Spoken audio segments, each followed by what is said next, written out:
Oke, selain gue Mac, kali ini gue bakal bahas produk dari Digital Alliance, dan produk ini tuh udah jadi produk terlaris di Tokopedia. Nah, ini dia, Digital Alliance DA Luna X2. Ini adalah produk refresh dari DA Luna X yang pertama yang pernah kita bahas juga nih.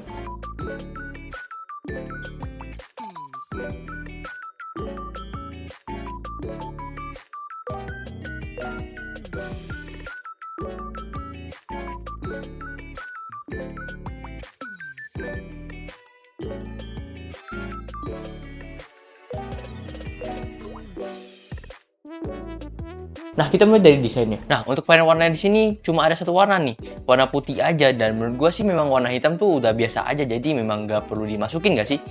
Mouse ini menggunakan shape ergonomik yang dimana kalau kalian pakai lama-lama, ini bakal enak banget dan nyaman banget karena kalian bisa lihat sendiri bentuknya, ngikutin tangan kita.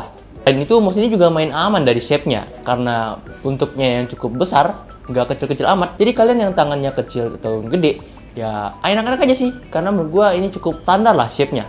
Nah, masih ngomongin desain nih. Untuk kalian yang suka RGB, tenang aja, mouse ini tuh masih ada RGB-nya dan malah ditambahin tuh. Yang sebelumnya hanya di logo doang di DA X Luna pertama. Nah, di sini itu udah ditambahin lagi di bagian bawahnya. Makin cakep lah desainnya ya. Jadi untuk kalau kalian yang kurang suka yang warna RGB-nya rame gitu, kalian bisa atur kok di software dari Digital Alliance. Kalian bisa download aja, link gue pasti taruh di bawah. Itu kalian bisa matiin gak salah, atau enggak kalian single color aja biar gak rame-rame banget. Nah, kita masuk ke total tombol karena mouse ini tuh kayaknya punya fitur yang banyaknya di tombolnya nih. Karena tombolnya ini totalnya ada 10, yang sebelumnya di DA X Luna pertama itu ada 8 doang. Dan di sini tuh kalian tuh bisa atur semua tombol-tombolnya dengan makronya di softwarenya. Jadi kalian bisa atur semau kalian sih. Jadi ini kayaknya bener-bener mouse ini tuh jualan tombol gitu. Mungkin udah cukup kita bahas desainnya. Kita langsung aja masuk ke bagian daleman dari mouse ini. Kita mulai dari switch-nya ya. Switch-nya ini pakai switch Wano. Yang suara feel-nya udah tentu pasti tactile dan suaranya itu cukup clicky. Dan untuk daya tahan switch ini tuh bisa tahan sampai 20 juta klik, dan yang dimana 20 juta klik tuh kayaknya bisa tahan di setahun atau 2 tahun.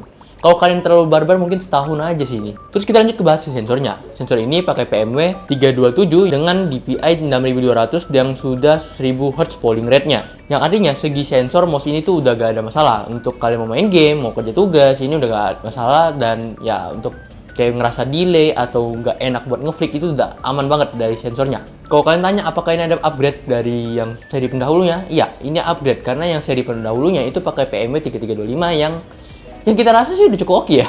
Tapi di upgrade ke 3327 ya oke, makin oke aja gitu, makin oke banget gitu malah. Kenapa gue bilang flick enak gitu ya? Karena mouse-nya ini bobotnya juga dikurangin. Yang sebelumnya di mouse yang pendahulunya itu di 110 gram ya kalau nggak salah. Nah, di sini tuh jadi 107 gram aja. Apakah berasa? Iya, tentu banget. Gue berasa banget ini jadi lebih ringan dikit. Terakhir kita masuk ke harganya. Apakah harganya masih tetap affordable seperti di zaman dahulu?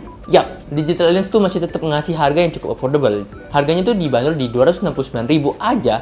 Dan ini juga udah masuk ke top list mouse terlaris di Tokopedia. Gue cukup terkejut. Balik-balik ke YouTube, gue lihat mouse ini udah masuk ke terlaris aja gitu. Nah, untuk kalian parnoan dengan mouse apakah akan tahan lama atau enggak? Nah, Digital Alliance tuh ngasih garansi sampai 1 tahun. Jadi ya udah aman lah untuk after sales-nya juga. Mungkin segitu dulu untuk review gue kali ini. Like kalau suka dan subscribe channel ini kalau channel ini bermanfaat. Gue Mike, cabut diri.